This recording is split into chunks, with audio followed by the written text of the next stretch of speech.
서해 공무원 피살 사건에 대한 감사원 감사 발표 과정에서 군사기밀이 누설됐다는 의혹과 관련해 경찰이 감사원 압수수색에 나섰습니다.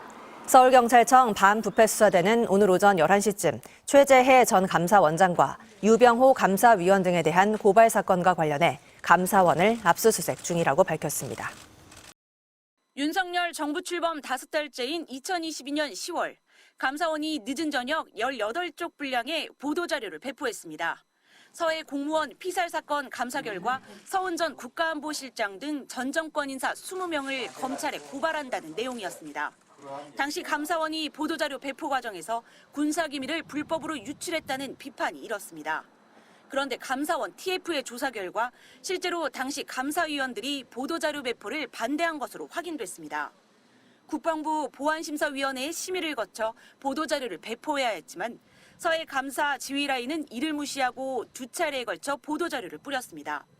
유병호 감사위원은 당시 감사원의 사무총장을 맡아 해당 감사를 주도하고 있었습니다. 군사 기밀은 외부로 누설되면 안 되는데 그걸 감사원에서 누설했다고 저희가 확인한 거죠.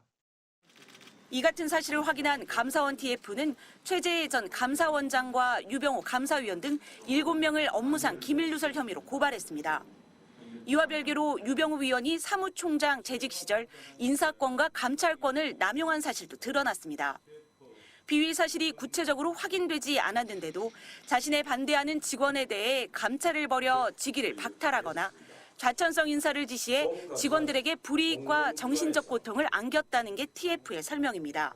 유병호 총장 당시에는 굉장히 공포스러운 분위기였죠. 지시를 따르지 않으면 이런 인사 조치를 불이익을 당할 수 있다는 그런 공포심을 갖고 이렇게 업무에 임했다고 봐야 하는 거죠. 이에 유 의원 등은 TF가 기밀 유출에 대해 일방적으로 판단해 고발한 건 위법하다고 주장했고 인사와 감찰 등에 대해선 사무총장이 직원을 지휘 감독할 권한이 있다고 주장했습니다.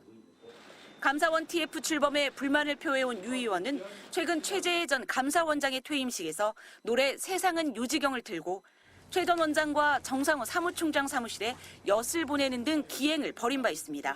MBC 뉴스 홍신영입니다. 윤석열 대통령 취임 한 달여 만에 정부는 서해 공무원 피격 사건 결과를 180도 뒤집었습니다. 바로 다음 날 감사원이 해경과 국방부에 대한 특별감사에 착수했습니다. 임명 이틀 차 유병호 사무총장의 지시였습니다. 해경청장이 그게 월북이 아닙니다는 취지로 번복 회견을 하고 있습니다. 6시에 비서관한테 문자 보내서 간부회의 소집했습니다. 이후 감사원은 서훈 전 국가안보실장, 서욱 전 국방부 장관 등에 대한 수사를 의뢰했고 문재인 전 대통령에게도 서면 조사를 통보했습니다. 아닙니다, 의원님. 이거는 중대한 국기문란 사건입니다. 9개 기관 일사불란하게 이게 말이 되는 사안입니까, 의원님? 감사는 전임 정부의 주요 정책에도 집중됐습니다. 탈원전 정책의 수혜를 받은 신재생 에너지 사업, 소득주도 성장 정책이 감사를 받고 있고 코로나19 대응과 이와 관련된 재정 지원 정책도 올해 감사 대상에 올라 있습니다. 청와대 재직 시절 소득주도 성장을 설계한 홍장표 KDI 원장은 감사에 부담을 느꼈다며 임기를 2년 남기고 사퇴했습니다. 감사가 보복이냐는 말까지 나왔습니다. 헌법상 독립기관인 감사원이 정권의 정치 보복을 위해 청부감사에 나서는 현실은 결코 묵과할 수 없습니다. 전 정부에서 임명됐다 최근 형사기소를 이유로 면직된 한상혁 전 방통위원장도 감사원 감사가 시작이었습니다.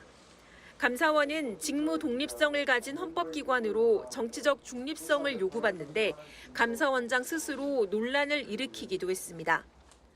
감사원은 대통령의 국정 운영을 지원하는 기관입니까? 아닙니까? 지원하는 기관이라고 생각합니다. 정권 초기 전 정부 인사 찍어내기에 감사원이 앞장선 모양새가 되면서 스스로 독립성을 훼손하고 표적 감사에 나섰다는 비판이 이어지고 있습니다. MBC 뉴스 이정은입니다.